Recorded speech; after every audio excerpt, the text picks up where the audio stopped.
देश है हमारा। जब ये स्वराज की बात करते थे, शराब की नहीं, झाड़ू की करते थे, दारू की नहीं, अन्ना के साथ थे, लालू के साथ नहीं, तब ये क्या कहते थे, आरोप लगने पर इस्तीफा दो। आप सिटिंग सीएम को जब जेल भेज रहे हैं तो सिटिंग सीएम को जेल नहीं भेज रहे, आप इस देश के लोकतंत्र को जेल भेज रहे हैं। कि अगर मंदिर की मूर्त बोलने लग जाए तो क्या हो, तुम्हारी पोल पट्टी खोलने लग जाए तो क्या हो। शासन और दुशासन अगर वो गठबंधन में आए, मिट्टी चोरी करने लग जाए। ये रोहिंग्या क्या बोइंग में आते हैं उड़ करके इस देश के अंदर? कैसे आते हैं रोहिंग्या अगर आ रहे हैं तो? बॉर्डर से आते हैं। खाता कौन है? बॉर्डर सिक्योरिटी फोर्स का खाता कौन है? उन्हें वोट बैंक कौन बनाता है? उनको आधार कार्ड कौन देता है? आप बोलेंगे किसका वोट बैंक? आप देख रहे हैं ये देश है हमारा, अमीश देवगन के साथ। नमस्कार व्यूअर्स, मैं हूं अमीश देवगन और आप देख रहे हैं वीकेंड का सबसे धारदार, सबसे भरोसेमंद कार्यक्रम ये देश है हमारा। और आपका स्वागत है ये देश है हमारा के आज के एडिशन में। करीब 90 दिन तक जेल में रहने के बाद दिल्ली सूबे के मुख्यमंत्री अरविंद केजरीवाल को आधी राहत यानी आधी बेल मिल गई है। शराब घोटाले से जुड़े मनी लॉन्ड्रिंग केस में सुप्रीम कोर्ट ने दिल्ली के मुख्यमंत्री अरविंद केजरीवाल को अंतरिम जमानत दे दी है, जिसकी जांच ईडी कर रही है। हालांकि शराब घोटाले की जांच सीबीआई भी कर रही है, जिसमें केजरीवाल को अब तक राहत नहीं मिली है, यानी जमानत के बावजूद केजरीवाल को अभी जेल में ही रहना पड़ेगा। हालांकि सुप्रीम कोर्ट का फैसला आते ही आम आदमी पार्टी ने बीजेपी पे जोरदार वार पलटवार किया और कहा कि बीजेपी अपना अहंकार खत्म करे और दूसरी पार्टियों के खिलाफ साजिश रचना बंद करे। तो बीजेपी कह रही है कि आम आदमी पार्टी भ्रम फैला रही है, केजरीवाल को सिर्फ अंतरिम जमानत मिली है। लेकिन क्या भ्रष्टाचार इस बार मोदी 3.0 में क्या बड़ा मामला होगा? इसके अलावा महंगाई और बेरोजगारी और डेमोग्राफिक चेंज यानी जनसंख्या असंतुलन के मुद्दे पर भी जोरदार पॉलिटिकल घमासान छिड़ा हुआ है। तो आज इन्हीं तमाम पॉलिटिकल मुद्दों पर होगी देश की सबसे बड़ी चर्चा वीकेंड के सबसे भरोसेमंद कार्यक्रम ये देश है हमारा में।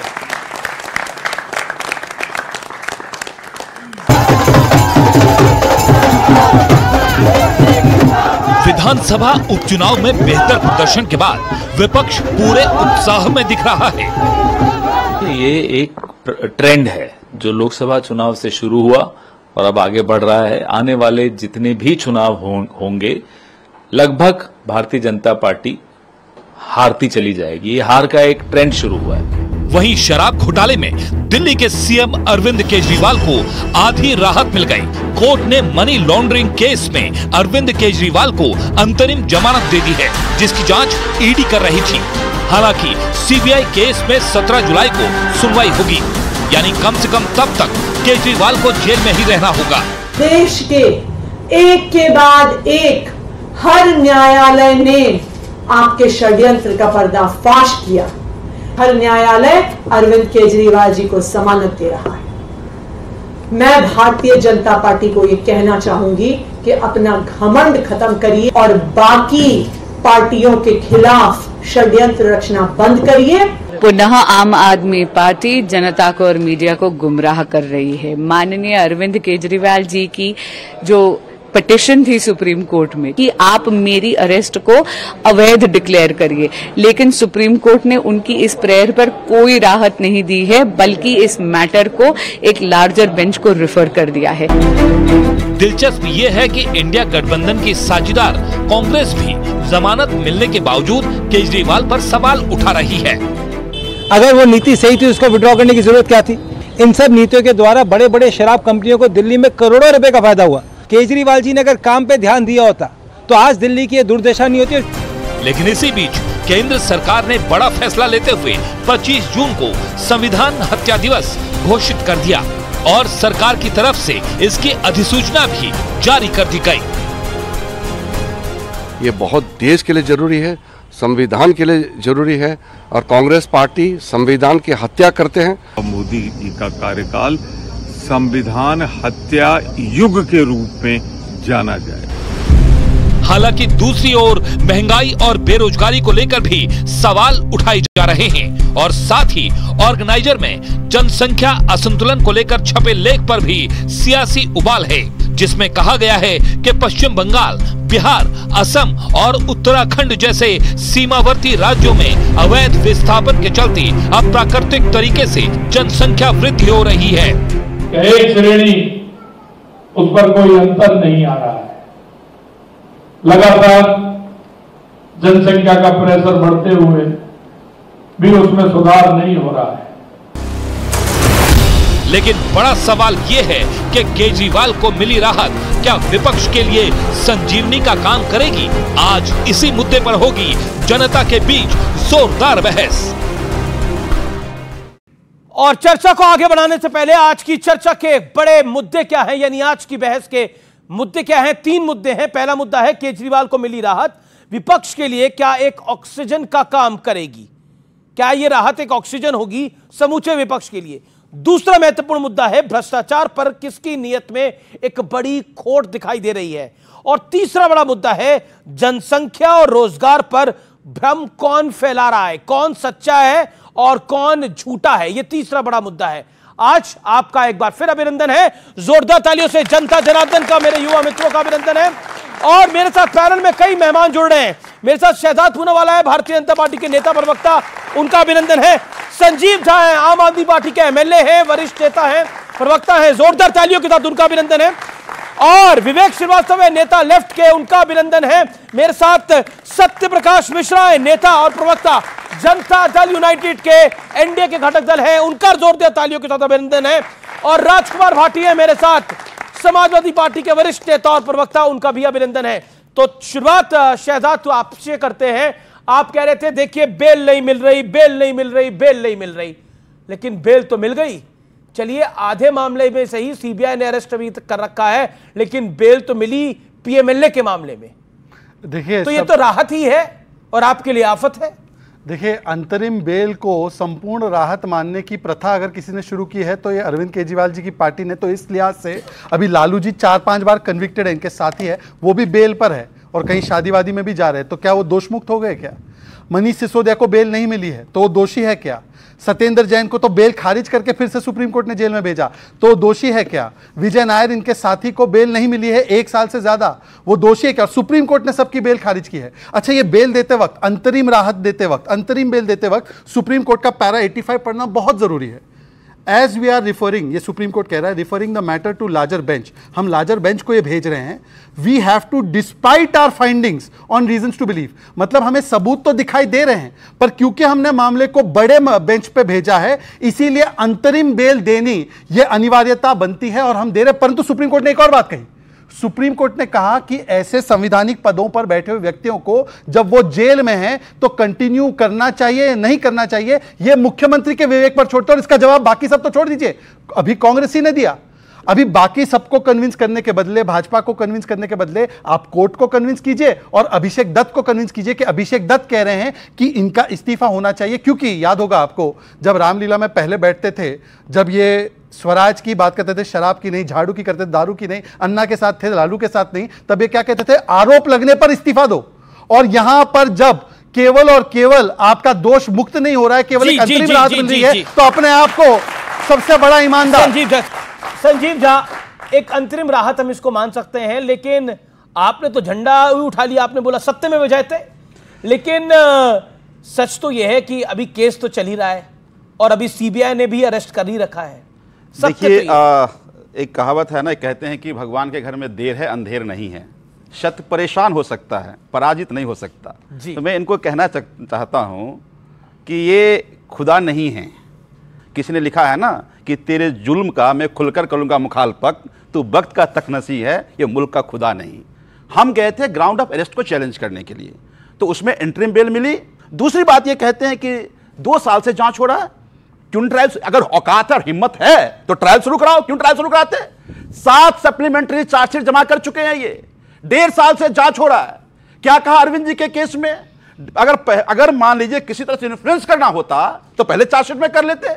6 चार्जशीट तो कोई इन्फ्लुएंस नहीं हुआ। जो ही चुनाव नजदीक आया, कहा यह जांच को प्रभावित कर सकते हैं। महोदय, जांच को प्रभावित नहीं कर रहे थे, आपका चुनाव प्रभावित हो रहा था। इसलिए आपने लेकिन वो तो बाहर भी आए, लेकिन साथ में से वो तो बाहर भी आए चुनाव के लिए, लेकिन साथ में से कितनी आई दिल्ली में आप लोगों की अलायंस के बाद? नहीं, इस बात पे आएंगे, लेकिन आज हम बात कर रहे हैं इनके तानाशाही का और अहंकार का। एक बात बताइए आप, लेकिन लोअर कोर्ट में बेल मिला, लोअर कोर्ट तानाशाही होती तो इंटरिम, अगर तानाशाही होती तो चुनाव के लिए अरविंद जी क्यों बाहर निकलते? 3 इकाई हैं, जुडिशरी, ब्यूरोक्रेसी, लेजिस्लेचर। आपने 2 को खत्म कर दिया, लेजिस्लेचर खत्म कर दिया, ब्यूरोक्रेसी खत्म कर दिया। एक पांव के सहारे जनता कैसे चलेगा? तो तानाशाही की ब्यूरोक्रेसी में ला रहे हैं, तानाशाही लेकर आ रहे हैं। एक महत्वपूर्ण बात, जी, लोअर कोर्ट ने बेल दिया। लोअर कोर्ट में इनके एएसजी कहते हैं कि जांच एक कला है जिसमें लॉलीपॉप देना पड़ता है, लॉलीपॉप नहीं देंगे, बेल नहीं देंगे तो हमारे पक्ष में गवाह कैसे देगा? इनके एएसजी कह रहे हैं कि हमने लॉलीपॉप दिया तो वह गवाह हमारे पक्ष में गवाही दी। तो झूठ बोलना भी इनका एक कला है। सर, ये पहली बार मैं सुन रहा हूं कि कर रहे हैं ये बेल के मामले में लॉलीपॉप बीच में आ रहा है। ये तो अपने आप में इंटरेस्टिंग है। सिद्धार्थ पूनावाला, अब लॉलीपॉप किसको दे रहे हैं और किससे ले रहे हैं? दिल्ली की जनता को टोपी किसने पहनाया है वो तो पूरे दिल्ली को वासियों को समझ में आ रहा है कि पानी कभी मिलता नहीं और फिर पानी घुटनों तक और गर्दन तक आ जाता है और सरकार जेल से चल रही है। कहते थे कि हमने शायरी अच्छी की कि हम खुदा है, हम खुदा नहीं मानते। अब उन्होंने कहा कि हम अहंकारी है, तो बता दीजिए ये बयान किसका? और लोग बिना ऑक्सीजन के बेदम होकर तड़प तड़प कर दम तोड़ रहे थे, तब दिल्ली की अरविंद केजरीवाल जी की आम आदमी पार्टी की सरकार शराब की नीति पर काम कर। वैसे सुप्रिया जी क्या आप नहीं मानते, लेकिन इस मामले में पूरी मानते हैं। हम सुनाएंगे, हम सुनाएंगे। नहीं, आपको तरीका नहीं, आपने पॉइंट को रखा तो मैंने बता दीजिए कि या कांग्रेसी उस समय पर झूठ बोल रहे थे, या कांग्रेसी अहंकारी थे, या कांग्रेसी खुद को खुदा मान रहे थे। आज भी कांग्रेसी वही मान रहे हैं कि अरविंद केजरीवाल भ्रष्ट है। अब ये मेरा कोई डॉक्टर्ड वीडियो सुना देंगे, सुनाइए, पर मैं आपसे पूछ रहा हूं कि कांग्रेस पार्टी जो आपकी सहयोगी थी, अच्छा कांग्रेस के साथ चुनाव लड़ते वक्त क्या बोला था कि जेल का बदला वोट से देंगे, तो जनता ने तो दे दिया, 7 सीटों पर हरा दी।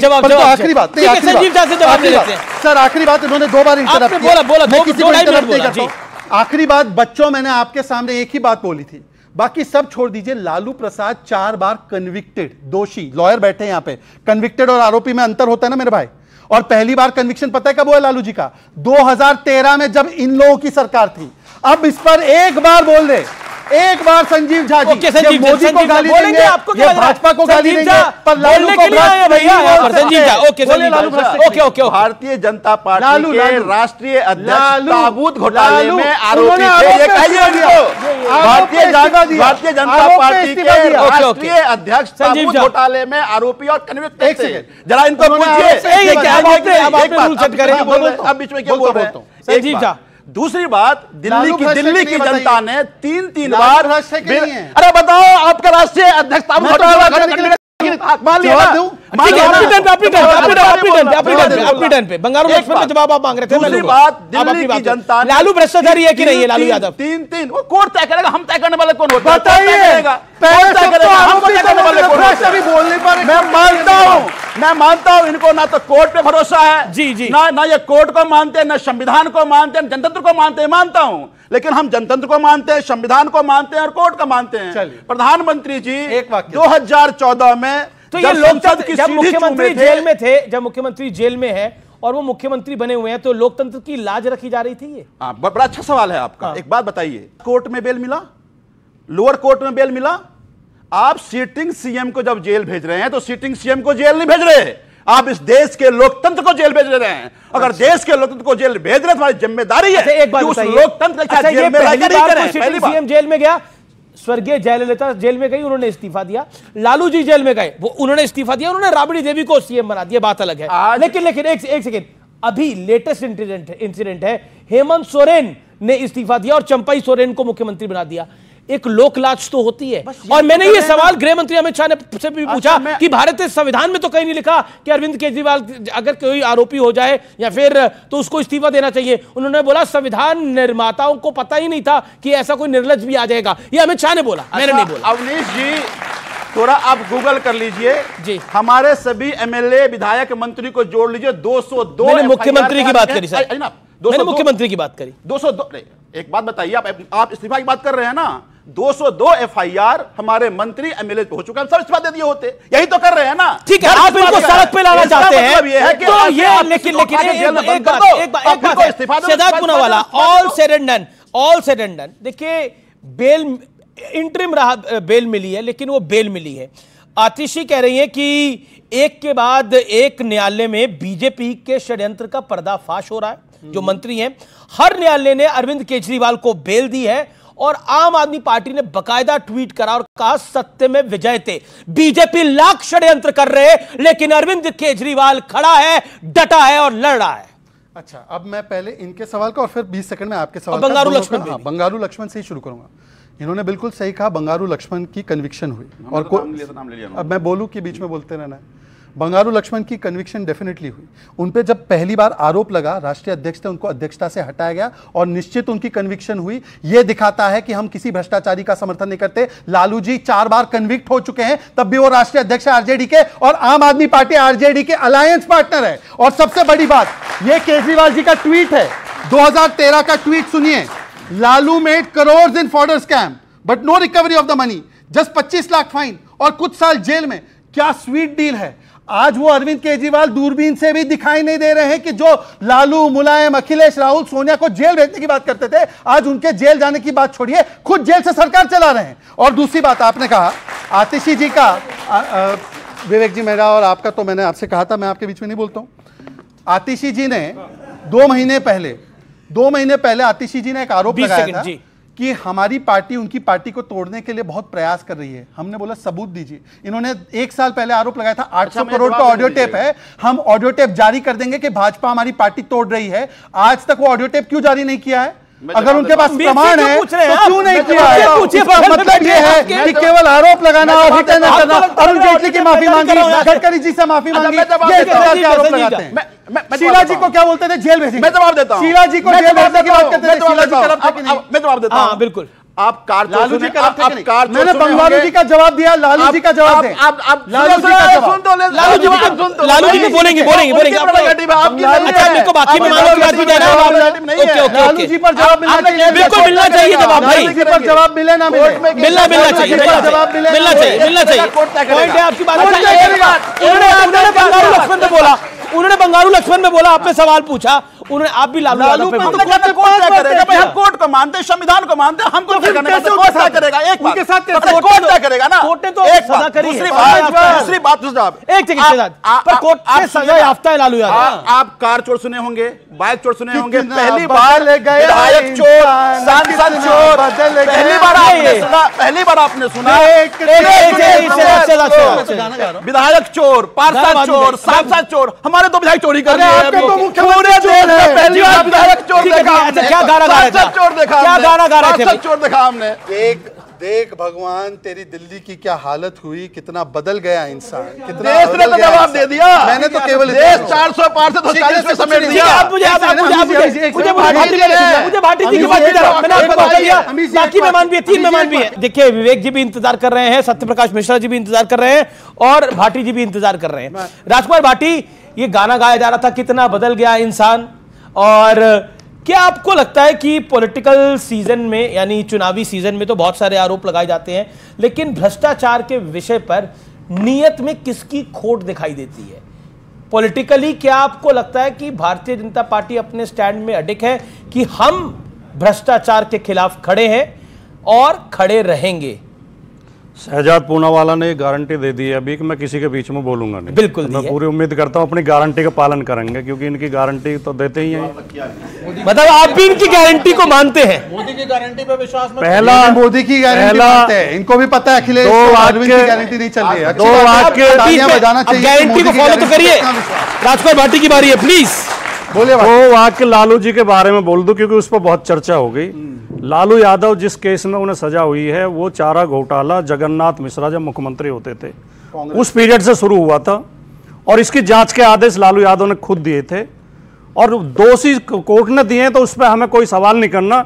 लेकिन यह भी सच्चाई है कि उसमें बाकी लोग बचा दिए गए, वरना उसमें जगन्नाथ मिश्रा को भी सजा होती, कई अधिकारियों को सजा होती, और अकेले लालू यादव को निशाना बनाया गया। उसका एक बड़ा कारण यह है कि लालू यादव ने इस देश में सामाजिक न्याय की और पंथ निरपेक्षता की बहुत बड़ी लड़ाई लड़ी है। कोर्ट को जाति लालू यादव, बीच में बोल रहे हो, कोर्ट को लालू यादव ने आडवाणी जब इस देश में सांप्रदायिकता फैलाने के लिए रथ यात्रा लेकर चले थे, लालू यादव ही वो साहसी व्यक्ति था जिसने गिरफ्तार करके जेल में डाला था, इसलिए लालू यादव को निशाना बनाया जाता। अब मैं आता हूं भ्रष्टाचार पे।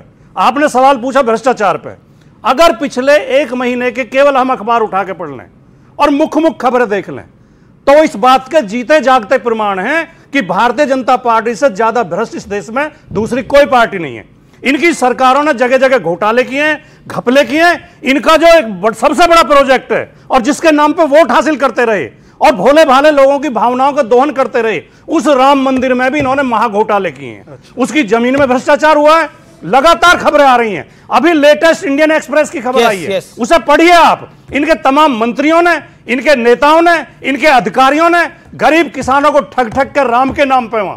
मुझे तो अगर राम मंदिर में जितना भ्रष्टाचार हुआ है, किसी दिन अगर भगवान राम आ गए इनसे हिसाब मांगने के लिए तो ये मुंह छिपाते फिरेंगे। शेदातपुरा वाला, शेदातपुरा वाला, ये अयोध्या में जो सामने आ रही है चीजें, वाकई जी अमीश जी कृपया। बिल्कुल, मेरे एक मित्र हैं जमुना प्रसाद उपाध्याय जो अयोध्या से आते हैं, उनकी पंक्तियां बोलना चाहता हूं मैं इनके लिए कि अगर मंदिर की मूर्त बोलने लग जाए तो क्या हो, तुम्हारी पोल पट्टी खोलने लग जाए तो क्या हो, बताओ ब्रह्मवेला में जहां तुम पाप धोते हो, अगर सरयू का वही पानी खोलने लग जाए तो क्या हो।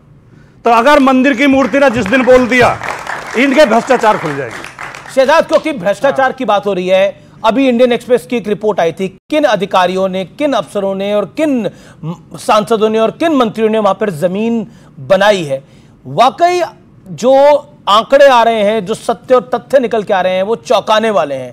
क्या आपको लगता नहीं है कि यह मामला आपके लिए बहुत ज्यादा फंसाने वाला है? बहुत ज्यादा फंसाने वाला। अमीश जी देखिए, ऐसा है कि मैं मूर्तियों के बोलने के लिए नहीं, परंतु न्यायमूर्ति ने बोला है। न्यायमूर्ति ने बोला लालू प्रसाद चारा घोटाले में लिप्त है। वो तो होगा लिप्त ना, मैं अयोध्या की बात कर रहा हूं। अयोध्या में गड़बड़ हुई तो उसका जिम्मेदार कौन है सर? मैं उस पर जवाब देना पड़ेगा। जी आ रहा हूं, उसी पे जवाब दे रहा था। आप पेशेंस तो रखिए जी, पेशेंस तो रखिए। आपके पेशेंस को क्या हो गया भाई? मैं कह रहा हूं कि जब न्यायमूर्ति पूरा आपके सामने प्रमाण देखकर न्यायालय का फैसला आए तो ये कहते हैं न्यायालय जातिवादी है। जगन्नाथ मिश्रा कौन सी पार्टी से थे भाई? पहले वो तो बता दीजिए। कांग्रेस से थे। अरे भाई अभी आपने कहा उसका क्या मतलब हुआ कि सामाजिक न्याय की लड़ाई लड़ी? एक सेकंड बताइए क्यों करते हैं? एक सेकंड, किसने कहा? इन्होंने क्या कहा? मैंने कहा। इन्होंने क्या कहा? नहीं, न्यायालय जातिवादी मैंने कहा है। इन्होंने कहा न्यायालय के जजमेंट में हम कोई सवाल नहीं उठाएंगे। भाटी जी की कौन सी बातों का विश्वास किया जाए? भाटी जी ने 3-4 दिन पहले एक ट्वीट किया कि रामपथ अयोध्या में बहुत बड़ा सड़क में गड्ढा हो गया, पानी निकल रहा है, किसी का कोट ट्वीट किया। उनको मैंने ही जवाब देते हुए कहा यह सड़क तो ब्राजील की है, इनको डिलीट करना पड़ा। यह इनकी हकीकत है जो राम भक्तों पर गोलियां चलाते हैं।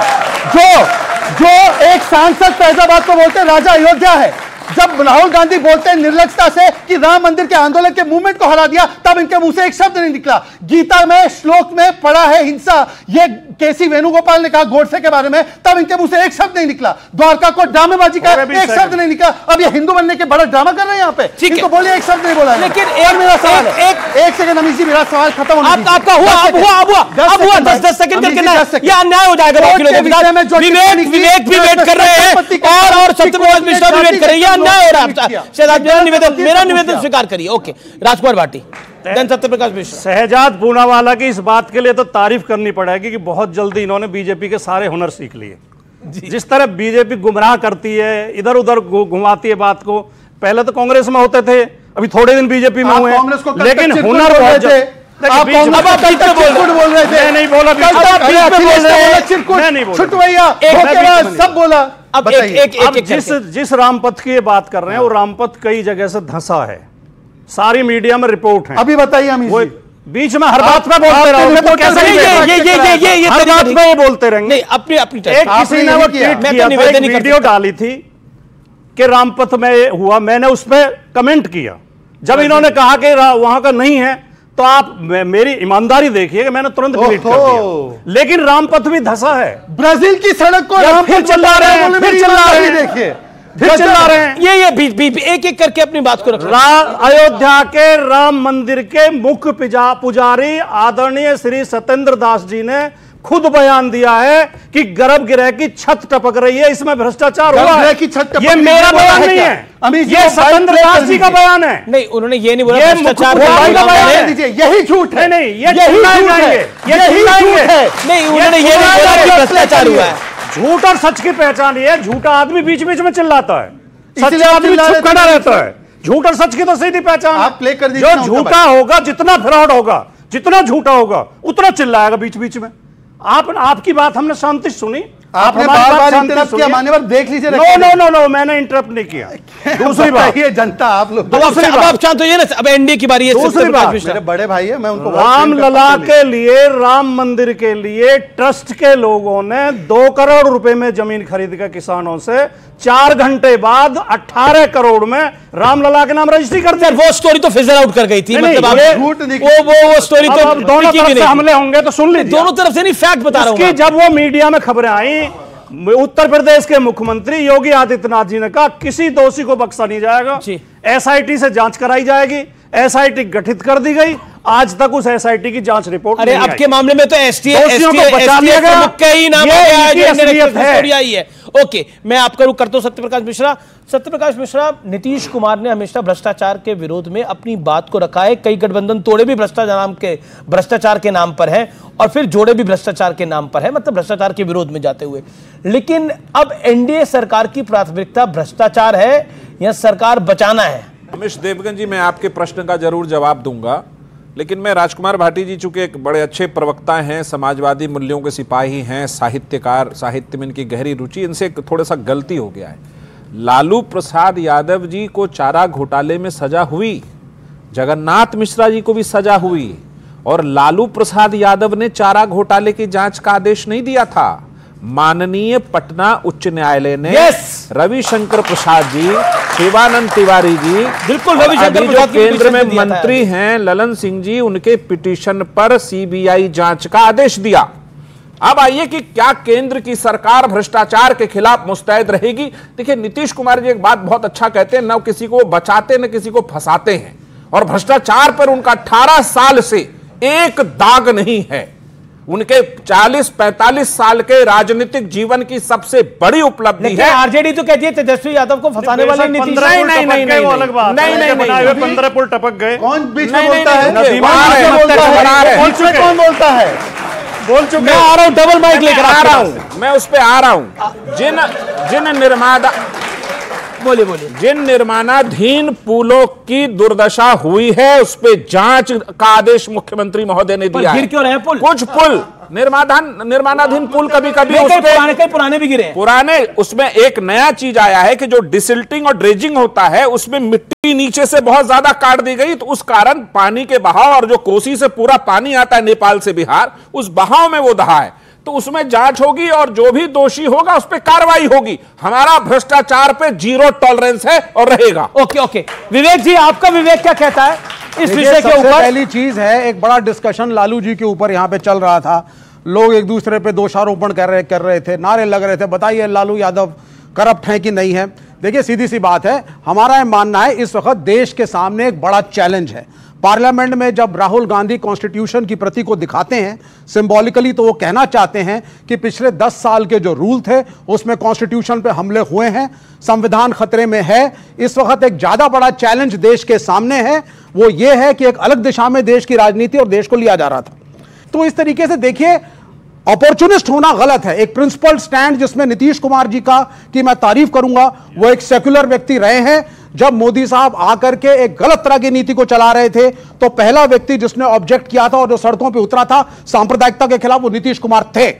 इसमें कोई दो राय नहीं, यही द सेक्युलर मैन, और पार्टी सेक्युलरिज्म पे चलती है। लेकिन अगर आपका गठबंधन ऑन एंड ऑफ हो रहा है, तो इसका अर्थ यह नहीं है कि आप अपने पुराने गठबंधन ऑन ऑफ नहीं, ऑन ही रहा है, बीच में कभी कभार ऑफ होता है इनका गठबंधन। ओके, उसके बाद बिल्कुल मैं आपको देखिए, सेकुलर और नॉन सेकुलर का जो डिबेट है वो किसी दिन और करा लीजिएगा, लेकिन एक प्रश्न बहुत बड़ा है कि सुशासन और दुशासन।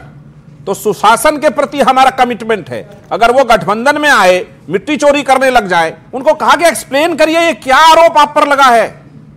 आके राहुल जी को बताया कि अरे कहिए, उप मुख्यमंत्री एक्सप्लेन करे, ये गंभीर आरोप है, कोई एक्सप्लेनेशन नहीं।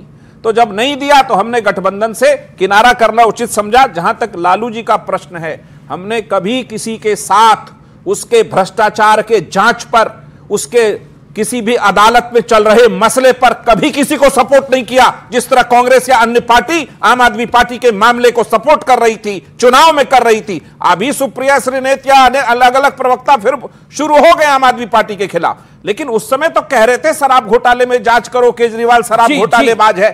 मेरा मानना है जांच आयोग और अदालत जो कहती है इस देश में उसको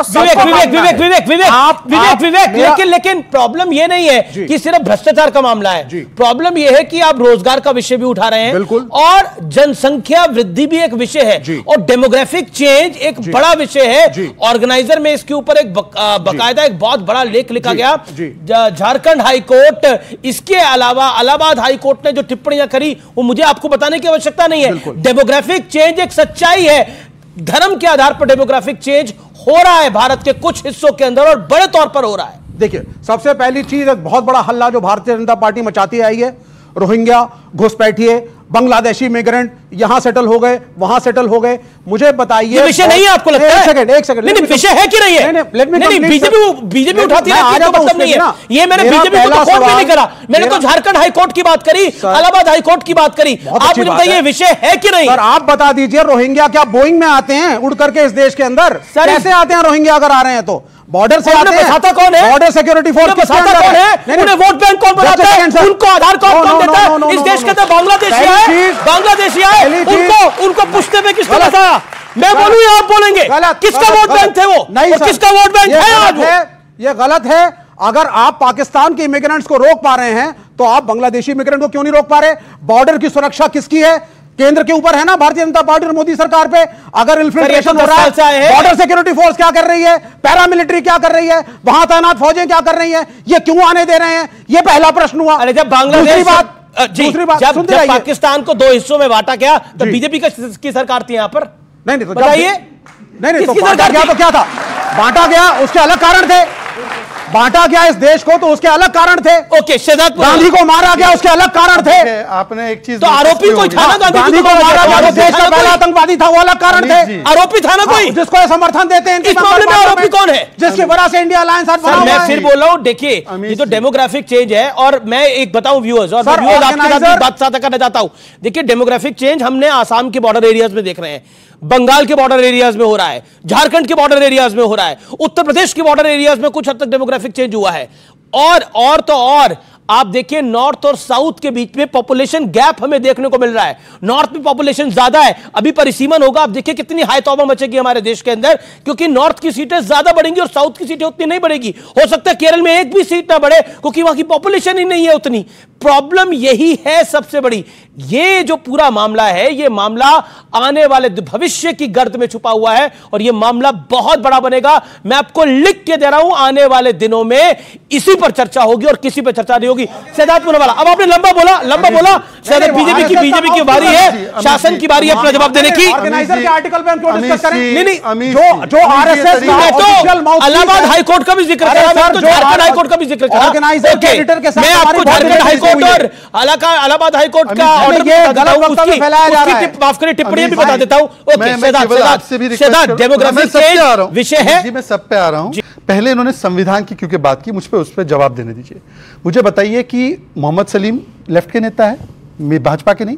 उन्होंने चोपड़ा में, उत्तर दिनाजपुर में एक महिला को तालिबानी स्टाइल पीटा गया एक व्यक्ति के द्वारा, उसका वीडियो ट्वीट किया, और उसका खंडन करने के बदले इनकी साथी तृणमूल कांग्रेस ने कहा यह मुस्लिम राष्ट्र में तो होते रहता है, और कहा महिला चरित्रहीन है।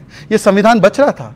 65 दलित तमिलनाडु में मारे गए, एलओपी वहां पे आवाज उठाने गए तो उनको पूरे सत्र के लिए बाहर कर दिया गया। यहां पर एलओपी उकसा रहे थे, ये संविधान बचा रहे हैं। तेलंगाना में एक किसान ने कैमरे पे आत्महत्या कर दी, ये कहते हुए कि कांग्रेस ने मुझसे वोट तो ले लिया पर मेरी जमीन हड़प ली। ये कांग्रेस और ये लोग संविधान बचा रहे हैं।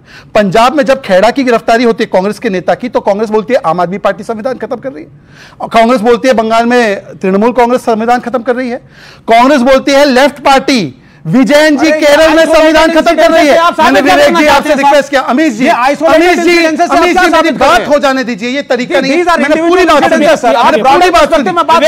बात सुनी, विवेक का प्रयोग करते हुए क्या ठीक है क्या मेरे साथ? अच्छा, ये अब आप हेलो और मेरे स्टेटमेंट, अब आपने एक बड़ा, आपकी सरकार ने एक बड़ा निर्णय लिया संविधान हत्या दिवस का, मुझे पता नहीं। जी जी जी, अभी मैं कह रहा हूं कि आपको पता है 1975 में 25 जून को जब इमरजेंसी लगी तो राजनाथ जी, मोदी जी, लालकृष्ण आडवाणी जी छोड़िए, लालू प्रसाद जी, मुलायम जी को भी जेल में डाला गया था। उन्होंने अपनी बेटी का नाम मीसा, और ये उनके नेता तो 19 महीने जिनको हमने पद्म अवार्ड भी दिया वो रहे थे।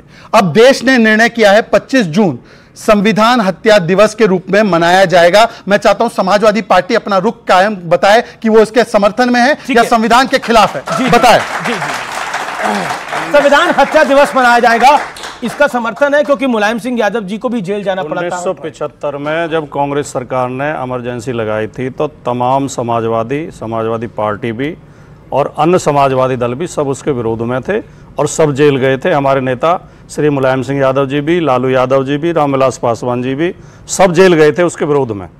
और जब मुलायम सिंह यादव जी उत्तर प्रदेश के मुख्यमंत्री बने तो उन्होंने इमरजेंसी में जो लोग जेल गए थे, चाहे वो किसी भी पार्टी के थे, उनके लिए लोकतंत्र सेनानी पेंशन शुरू की, जो कि भारतीय जनता पार्टी के लोगों को भी मिलती थी, जो भारतीय जनता पार्टी के लोग जेल गए थे। जो सरकार ने आज भी संविधान हत्या दिवस, आज भी हम लगातार कहते हैं, आपकी डिबेट में भी मैंने कहा 1975 में इमरजेंसी लगाने का निर्णय साथ है क्या खिलाफ है? इस देश के लिए लोकतंत्र के ऊपर एक काला धब्बा था, उसका हम कभी समर्थन नहीं करेंगे। ओके, कभी भी उन्होंने बोला नहीं, उन्होंने ये नहीं बताया कि वर्तमान इमरजेंसी है वो भी खतरनाक है, वो घोषित थी, ये अघोषित है। बीच में नहीं बोला, मैं अपनी बात रख लूं। जब पार्लियामेंट के अंदर भारत की ओर से प्रस्ताव लाया गया कि 50 वर्ष हुए हैं इसका खंडन कर रहे, तो कांग्रेस ने खड़े होकर विरोध किया। मैं आज पूछना चाहता हूं, अभी कांग्रेस का इमीडिएट स्टेटमेंट आया है कि यह भाजपा की मानसिकता दिखाता है, यह गलत उन्होंने निर्णय लिया। आप कांग्रेस के स्टैंड के साथ है, खिलाफ है? नहीं, आपके जाल में तो हम नहीं फंसेंगे। ये क्या जाल है? संविधान बचाने की बात की थी आप, हमारे गठबंधन की बात की थी, हमारे गठबंधन में बचाने की बात, निकल गया संविधान, वो निर्णय निकल गया संविधान, उसके हम विरोध में, हमेशा संविधान को तो बचाना था। संविधान हत्या दिवस के साथ खड़े होना संविधान को बचाना ही तो है। आज संविधान को सबसे बड़ा खतरा बीजेपी, आरएसएस और मोदी जी से। एक और क्या है सवाल कि आप जैसे कि कहे कि केजरीवाल जी ऑक्सीजन का काम कर रहे हैं, यहाँ का मुद्दा ये था कि केजरीवाल क्या ऑक्सीजन का काम कर रहे हैं, लेकिन केजरीवाल जी आज इंडिया अलायंस के लिए कार्बन डाइऑक्साइड से भी ज्यादा खतरनाक हो जाएंगे अगर ये सीट नहीं जीतेंगे तो। ठीक है, बाकी आपने कहा कि बीजेपी भाजपा पार्टी जो है आपका विधायक और सांसद चोरी कर लिया। आप मुझे ये बताएं कि डिजिटल इंडिया में आप क्यों फिंगरप्रिंट नहीं लगा देते कि आपका भाजपा आपका लगातार चोरी कर रहा है, आपका कैसा ताला है? वो भी हैक कर लिया, बहुत कमजोर है। और एक बात मैं कहना चाहता हूं, बिहार के लिए आप कह रहे थे कि जब लालकृष्ण आडवाणी जी रथ यात्रा करके अशांति फैला रहे थे देश में, तो क्या मुलायम सिंह यादव जी ने गोली चलवा करके देश में शांति का प्रमाण दिया था इस बात का? और एक सवाल बॉर्डर सिक्योरिटी के मामले में जो आपने बोला महोदय, मैं आपको कहना चाहता हूं कि बॉर्डर सिक्योरिटी तो आज भाजपा के हाथ में है, लेकिन जब बॉर्डर सिक्योरिटी कांग्रेस पार्टी के हाथ में थी तो देश में कैसे रोहिंग्या घुसपैठ कर रहे थे। और ज्यादा दूर की बात नहीं कहूंगा, आज से कुछ दिन पहले ही, मैं भी खुद बिहार का हूं और बिहार के बारे में, आज से कुछ दिन पहले मैं बंगाल की बात कर रहा हूं। बंगाल में बांग्लादेश के एक सांसद आते हैं बंगाल में और उनकी हत्या हो जाती है। स्टेट पुलिस आपके पास है कि नहीं है? उस जांच का क्या हुआ? बॉर्डर पे एक बात कहने राजकोट भाटी को बोला गया है। नहीं, एक बात सुन जाएगी। राजकोट भाटी की बारी है। आपको पूरा मौका मिले। 30 सेकंड। बिहार की प्रतिभा का लोहा मानना चाहिए। मेरे भाई ने एक ही सांस में सबसे सवाल पूछ लिए। तालियां भाई इनके लिए। आपकी तारीफ भी हो रही है भाई। अभी वो कह रहे मेरे सवाल का जवाब दे। हाँ नहीं, आपने आडवाणी जी और मुलायम सिंह यादव जी का नाम लिया। मैं केवल इतना कहना चाहता हूं, अभी संविधान की बात चल रही थी, मुलायम सिंह जी संविधान के पक्ष में काम कर रहे थे और आडवाणी जी संविधान के विरोध में काम कर रहे थे। हमारा संविधान इसकी इजाजत नहीं देता कि किसी धर्म स्थल के नाम पे दो संविधानों को लगाया जाए। संविधान की इजाजत हमारा संविधान नहीं देता। राम की बात करना संविधान के विरोध में नहीं, किसी धर्म स्थल को तोड़ना संविधान का विरोध था। किसी धर्म स्थल को तोड़ना संविधान का उल्लंघन था। बताइए, राम जी की चित्र है संविधान में, तो राम जी के मंदिर के लिए जो आंदोलन कर रहा था वो तो हिंसक था, और जो हिंदू को हिंसक कहता है वो बड़ा शानदार काम करता है, जो गीता को हिंसक कहता है वो शानदार काम करता है। आपसे बेहतर तो मैं मुसलमान हूं जो कहता है कि हिंदू हिंसक नहीं है। इनसे पूछे कि हिंदू हिंसक होता है बताता हूं, इनसे पूछे हिंदू हिंसक होता है बताता हूं। इनसे पूछे हिंदू हिंसक होता है। आपने पूछा, जवाब देंगे राजकुमार भाटी? मुझे फिर जवाब हिंसक बिल्कुल आप दीजिएगा। हिंसक वो होता है जो हिंसा करे, जो हिंसा की बात करे, चाहे वो हिंदू है मुसलमान है। ये कौन सा सवाल है? राहुल गांधी ने तो हिंदू को बोला, मुसलमान हिंसक। राहुल गांधी ने मुसलमान बोला क्या? बीच में चिल्लाने लगे। राहुल गांधी मुसलमान बोला क्या? चिल्लाने लगे। 30 सेकंड जी। कोई ये कहे कि हिंदू हिंसक होता है, मुसलमान हिंसक होता है, तो कोई सवाल ही नहीं है। दूसरी बात जो आप कह रहे हैं, राम मंदिर के लिए आंदोलन नहीं था वो, आप हिंसक हो, वो एक धर्म स्थल को तोड़ने। यार क्या अब ये मुझे लग रहा है एक समझदार आदमी हो, नहीं आपने समझदारी का परिचय दिया, आपने भी दिया आज। उस आंदोलन के खिलाफ सुप्रीम कोर्ट ने टिप्पणी की थी, सुप्रीम कोर्ट ने उस पर रोक लगाई थी, संसद ने प्रस्ताव पास किया था। क्या ये सब संविधान विरोधी थे? इसका एक संविधान विरोधी था। और वो आंदोलन हिंदू मुसलमान के बीच नफरत फैलाने के लिए। मेरा आम आदमी पार्टी से सवाल है, एक गाना सुना होगा आपने कि जब जी चाहे नई दुनिया बसा लेते हैं लोग और एक चेहरे पर कई चेहरे लगा लेते हैं लोग। और सर मैं ये कहना चाहता हूँ कि आम आदमी पार्टी कांग्रेस पार्टी को ट्रैक्टर भर भर के गाली देती थी, आज साथ में खड़े हुए। सर जब दिल्ली में मुख्यमंत्री जी अरविंद केजरीवाल जी इलेक्शन लड़ने आए तो उन्होंने कहा अगर मान लो मैंने चोरी करी है तो जेल का जवाब वोट से दे देना। और लोकतंत्र में जनता का फैसला सबसे अहम होता है, 7-0 से बराबर हो गया। और सर मैं आपको कहना चाहता हूं और इनसे सवाल भी पूछना चाहता हूं, ये राम और कृष्ण जी के अनुयायी बताते खुद को कि राम राज्य में दूध मिला और कृष्ण राज्य में घी, केजरीवाल के राज्य में दारू बाय 1 गेट 1 फ्री। ओके ये मैं बहुत जगन्नाथ का बहुत बड़ा भक्त हूं, लेकिन ये कैसे सनातनी हैं कि जब ये इस बार जीत कर आए, यूपी हार गए और उड़ीसा जीत गए, कहते हैं ना कि किरदार बदल जाते हैं, हकदार बदल जाते हैं, मन्नत पूरी ना हो तो भगवान बदल लिए जाते हैं। तो पहला फिर जय श्री राम ने नहीं कहा, जय जगन्नाथ कहा, चूंकि उड़ीसा जीते और उत्तर प्रदेश हारे। तो ये इनकी राजनीतिक सनातन हैं ये लोग। एक बात। दूसरी बात, एक मिनट संजीव भाई, आप बड़े वरिष्ठ आदमी है। देखिए हमने इंसान को बांटा, जात पात को बांटा, भगवान को तो ना बांटा। भगवान को हम नहीं बांट रहे, भगवान को नहीं, तो ये बांट रहे हैं जी। इनके मुंह से जय श्री राम नहीं निकला, चूंकि यूपी हार गए थे, उड़ीसा जीत गए, जय जगन्नाथ निकला था। बांट तो ये रहे, मैं नहीं बांट रहा हूं। मैं ये बता रहा हूं कि ये किस तरह के सनातनी है और किस तरह से भगवान का इनका प्रेम है। एक बात। दूसरी बात, एक बात समझिए, आप तो राम को इंडिया से लेके इंडोनेशिया तक मानते हैं ना? हम तो हमेशा मानते रहे हैं, पर हमारे राम शांति प्रिय हैं। हमारे राम कभी किसी से बदला नहीं रहते, हमारे राम कभी किसी से गुस्सा नहीं करते, हमारे राम कभी किसी को बांटते नहीं हैं। ये तो उनको भी बांटने का मूर्त बना कर रख दिया। तो मेरा ये मानना है, और ये तो हमेशा गुस्से में ही रहते हैं। एक ही बार भगवान राम गुस्से में थे जब समुद्र पार कर रहे थे, ये हमेशा गुस्से में दिखते हैं। मेरा ये मानना है कि भगवान को मानना और सनातन को मानना भी इनका छद्म रूप है। एक कांग्रेस पे भी एक सवाल आया, उस पे जवाब दीजिए ना। कांग्रेस पे सवाल आया कि कांग्रेस को आप ट्रैक्टर भर भर के गाली देते थे, बिल्कुल अब समर्थन में कैसे हैं? बिल्कुल दे रहे थे। और इस देखिए अभी भी देंगे। 75 में देखिए हम अलग अलग पार्टी इसलिए बने कि हमारी आइडियोलॉजिकल डिफरेंसेस थी, लेकिन बात जब जनतंत्र की आ जाए, बात जब संविधान की आ जाए, 75 में सभी पार्टियां इकट्ठा थी ना। आज भी इसी तरह से इस देश के जनतंत्र की रक्षा के लिए, इस देश के संविधान की रक्षा के लिए हम सब पार्टी इकट्ठा हो गए। संविधान तो जितना चलना था चल गया। अब तो कांग्रेस की एक नेत्री है किरण चौधरी, उन्होंने ही खुलासा कर दिया कि संविधान और लोकतंत्र का कोई बहाना नहीं था, हम झूठ बोल रहे थे। तो उन्होंने खुद बोला। वो तब किए जब भाजपा में चले गए, तो फिर बोला भाजपा में जाते ही रूप बदल जाते हैं। भगवान में, भारतीय जनता पार्टी में जाते हैं, भगवान में फर्क कर रहे हैं, महाप्रभु और प्रभु राम में फर्क कर रहे हैं, ये आरोप है। जवाब अमित जी, ये बहुत दुर्भाग्यपूर्ण बात है कि हमारे राम और आपके राम, मतलब राम अलग अलग होते हैं क्या लोगों के? राम तो मेरे हिसाब से एक ही है, बीच में नहीं। अमित जी मैं महत्वपूर्ण बात कह रहा हूं, क्या किसी में हिम्मत है, ये कहते हमारे अल्लाह और तुम्हारे अल्लाह? आपने किसी में हिम्मत है कि बोल दे कि हमारे सिख गुरु और तुम्हारे सिख गुरु, पर हमारे राम और तुम्हारे राम? मैं पूछना चाहता हूं, हम फैजाबाद की सीट हारे, पर अयोध्या की विधानसभा हम जीते, हम पूरी जीते, हम द्वारका जीते, हम इंद्रप्रस्थ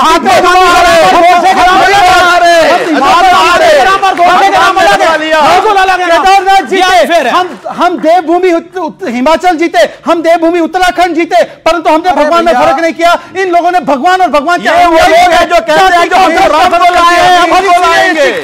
राम को नहीं लगा सकता। नहीं अमित जी, मैं बीच में नहीं बोल रहा था। देखिए मैं मौका दूंगा अपनी अमित जी, मैं बीच में नहीं बोल रहा था। अमित जी मुझे ये बोल रहे थे, मुझे गुस्सा आता है बिल्कुल, क्योंकि मेरे श्री कृष्ण जो है ना वो बांसुरी भी बजाते हैं और सुदर्शन चक्र भी रखते हैं। आप किसी में हिम्मत नहीं है कि किसी और धर्म के बारे में बोले कि वो हिंसक है, किसी और धर्म के बारे में बोले कि गीता हिंसा का उपदेश देती है। बोल दीजिए भाई के बारे में, नहीं बोलेंगे। पर मेरे राम और हमारे राम ये नहीं है गीता की बात। ओके सत्यप्रकाश मिश्रा, आप भी कुछ हमारे राम दो है। अगर हमें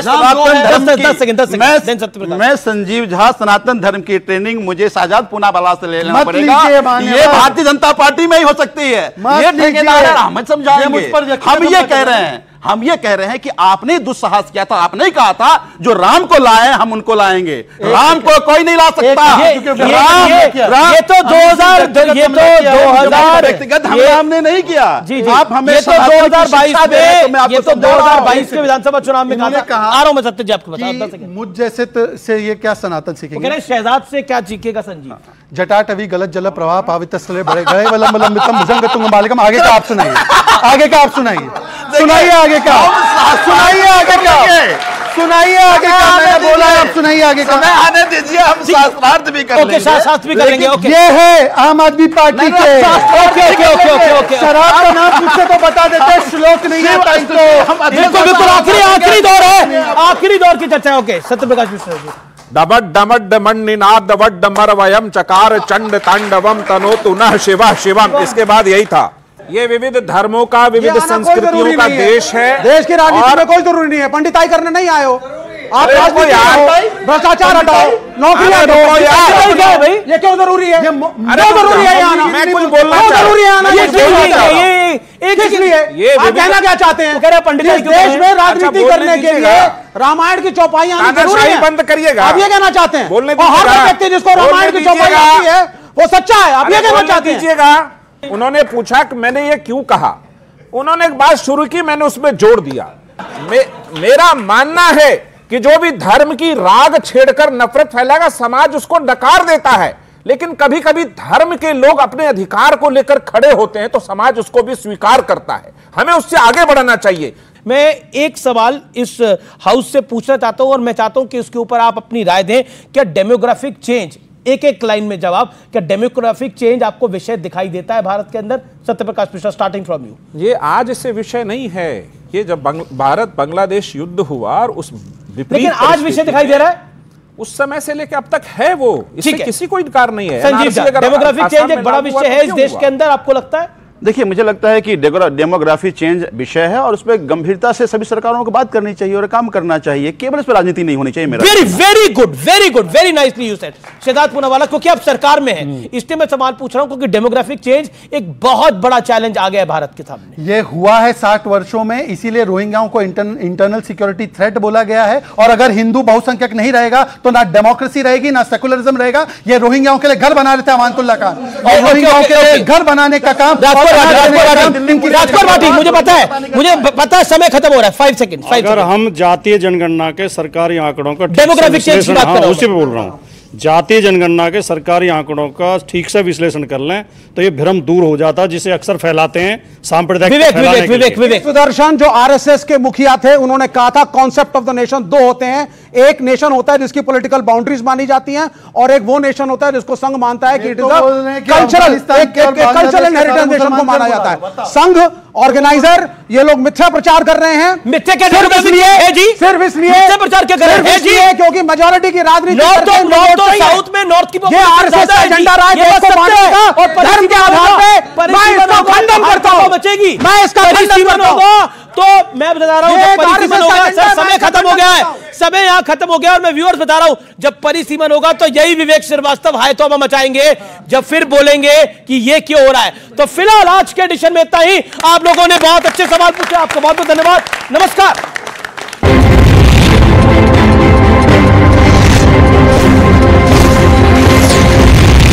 के साथ ऐसा हो रहा है।